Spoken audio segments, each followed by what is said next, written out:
I'm Dr. Thomas. I see you're bringing Buddy in for a lump. Yeah, he's got this lump. We notice it kind of comes and goes. We were hoping you'd take a biopsy of it today. Okay. Well, it's not here right now. It kind of comes and goes, but it's usually between, I guess, his testicles and his penis. We put pressure on it, try and get it to go away. Sometimes it works, sometimes it doesn't. Oh, okay. Can you show it to me? Usually it's like right here, roll over. Yep, like right in this area right here.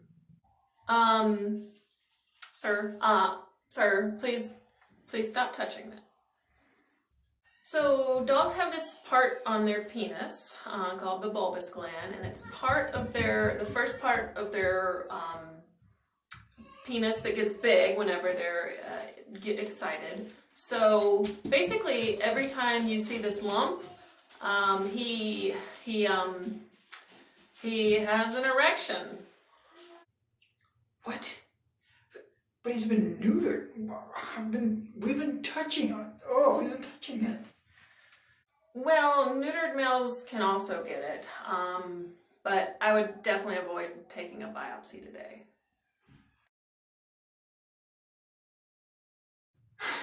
All right, doc, I'm coming to see you. Because the last time I saw the other doctor, she didn't fix my problem. He's still whining, he's still crying, he's still shaking his head. It's not fixed. Oh, okay. Well, let me check. It looks like the last time he was here was in April of 2018. Yep, it hasn't gotten any better. And the other doctor has in her notes that you were supposed to come back in 2 weeks for a recheck. Yeah, I scheduled it, but then he seemed like he was getting a little bit better, so I canceled it. I didn't want to spend any of the money if I didn't have to. Well, the medication we send home with you will typically make your dog feel better because it does have a steroid in it, which will immediately take down the inflammation and the pain and make them feel better.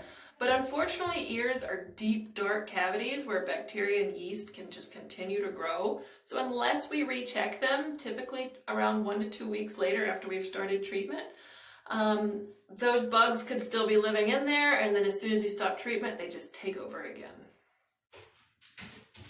Oh. And we also don't want to start a resistance to an antibiotic by going on and off of the same antibiotic.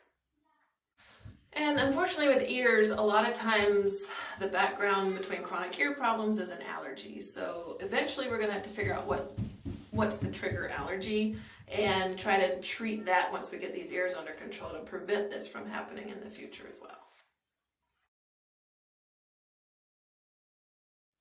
Hi, I'm Dr. Thomas. I see that Max was hit by a car 3 days ago and has been three-legged lame ever since, so he's not using that right hind, huh? Yep.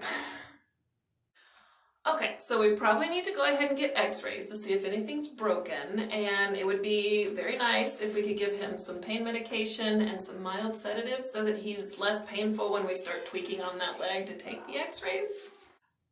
I don't think that's necessary. I mean, he doesn't look like he's in any pain. He's not putting any weight on his leg. I think he might be in pain. Nah, he doesn't whine or anything. Do you think he just does it for fun?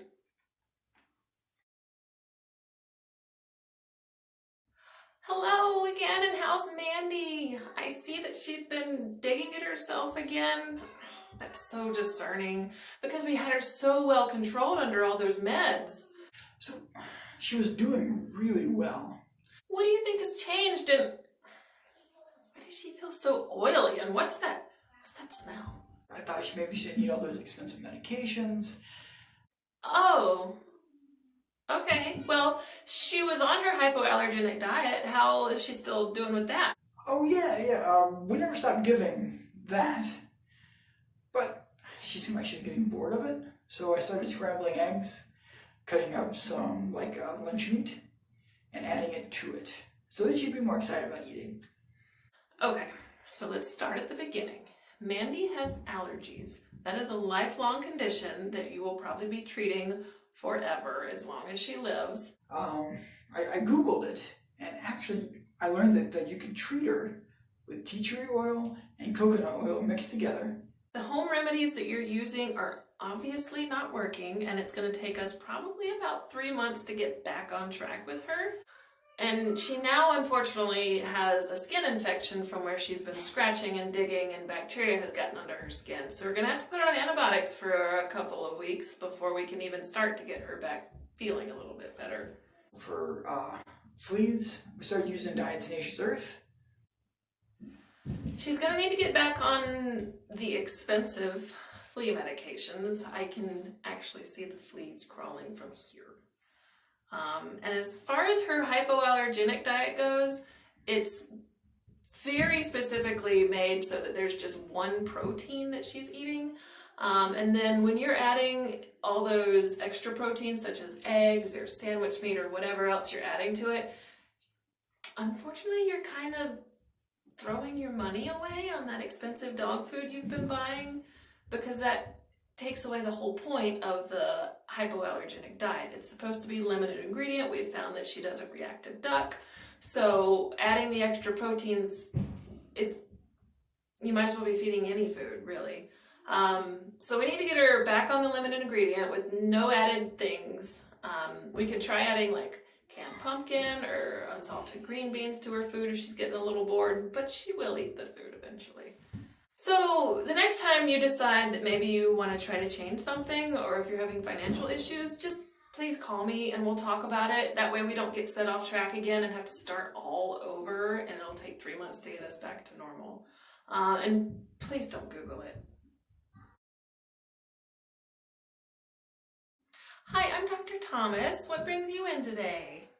Hey, I brought my kangaroo. Can you help me? Okay, so I see on the appointment that she's ADR or ain't doing right. Can you explain to me exactly what's going on? I don't know. Any vomiting, diarrhea, coughing, sneezing, I don't know. drinking or eating normally, limping? Mommy told me bring this kangaroo. I don't know.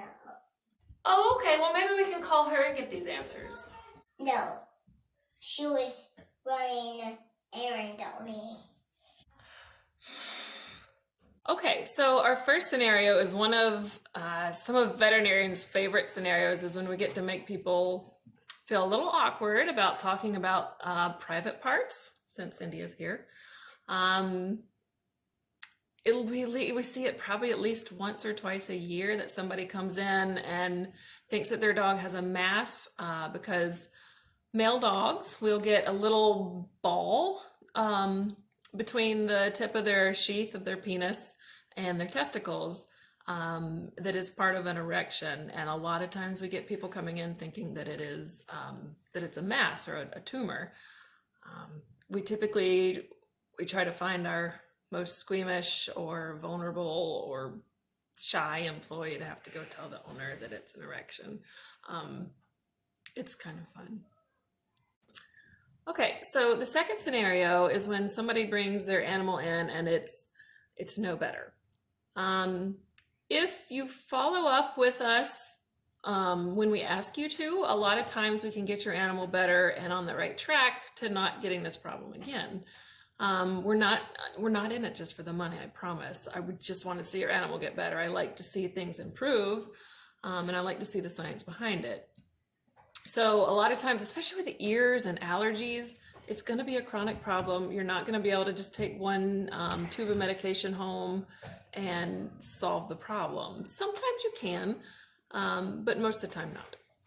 So when we ask you to come back, it's typically for your dog's own good. It's not just because we need another office call to charge you.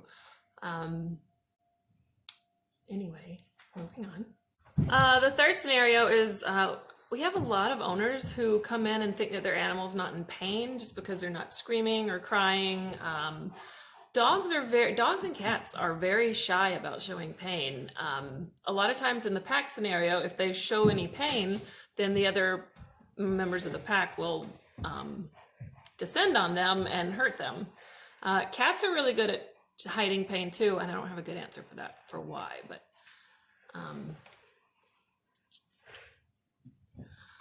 neither the two species show pain very willingly. So a lot of times the way we can tell they're in pain, cats will hide. Cats hide under beds or don't want to be seen or don't come up to eat. Dogs will, obviously limping is a sign of pain, even if they're not screaming. Sometimes panting is a sign of pain. They give us a lot of signs that aren't actual screaming out in pain and saying, I'm in pain. Right? Right. Okay, and the fourth scenario is when we have your animal under control, especially when they have a chronic condition such as allergies or diabetes or renal failure, any of that.